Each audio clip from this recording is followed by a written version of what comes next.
This is the Wet Lunch on the High Seas podcast with historian Stephen Ujifusa. Business, history, and culture with a nautical twist.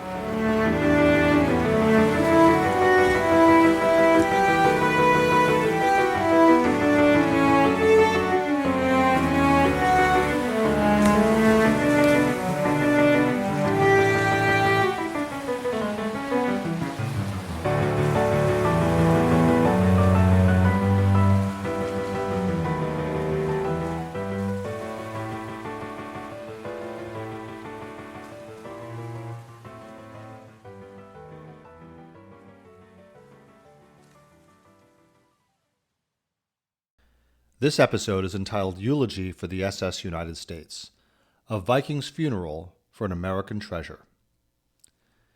In 1935, President Franklin Delano Roosevelt wrote an open letter to the British press. The Queen with a Fighting Heart was a eulogy for the Cunard liner RMS Mauretania, a British ship built in 1907.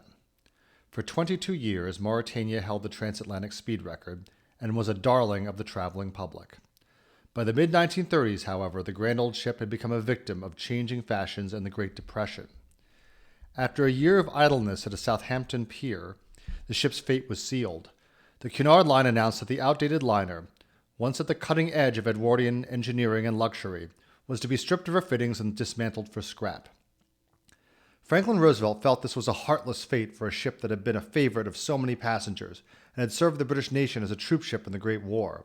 He wrote, "But why couldn't the British have remembered the Mauretania's faithfulness, taken her out to sea and sunk her whole, giving her a Viking's funeral, this ship with a fighting heart?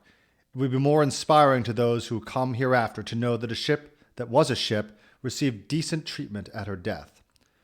Roosevelt even lamented that her steel plates would be recast into shot and shell for the next war.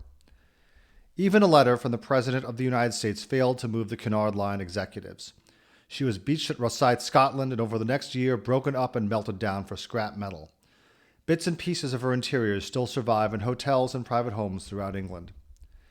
90 years later, the SS United States, once the pride of the American nation, and still the fastest ocean liner ever built, faces a similar fate. After 17 years of flawless service, she was laid up in 1969 and faced half a century of neglect, abuse, and stripping and sale of all her contents. It was a decline and death far more drawn out than Mauretania's, with many reprieves and hopes for revival along the way. At each step, more materials and dollars were wrung out of her. It took not just the transatlantic jet to bring her down, but several financial crises, a global pandemic, and the dying off of a generation that remembered the Big U in her prime. The SS United States will depart Philadelphia under tow for Norfolk, Virginia this December.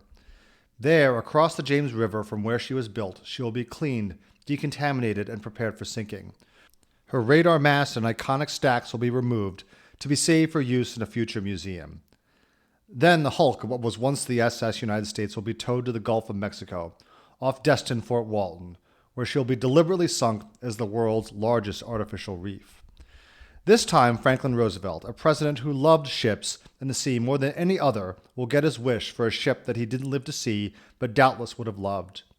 Had Roosevelt not died in 1945, on the eve of Allied victory, he would have been infinitely more proud of the SS United States, the flagship of a nation he led through the Great Depression and World War II. The SS United States deserves to be preserved alongside the USS Constitution, the USS Intrepid, and the RMS Queen Mary as irreplaceable monuments to maritime genius in our collective history. This, sadly, for a variety of tragic and intractable reasons, did not come to pass. Watching the SS United States being ripped to pieces on a beach in Texas would be like reliving the jackhammers knocking down New York's Penn Station in the early 1960s. As the late historian David McCullough said, it was one of the worst things that ever happened to an American treasure. For those of us who love ships, the sea, and American history, this is a tragic fate for the grand old lady. Perhaps we can take a bit of comfort in the fact that in a year or so, the SS United States will be given the Viking's funeral denied to RMS Mauretania and so many other great ocean liners before her, to be reclaimed whole by the sea she once conquered.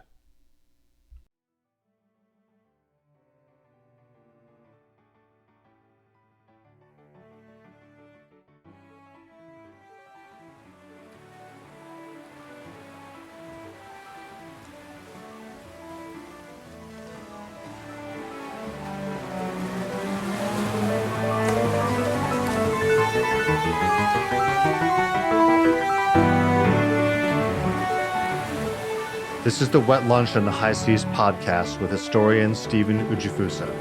Thank you for listening. You can expect new episodes every week. To subscribe to the Wet Lunch on the High Seas podcast, visit steveujifusa.substack.com.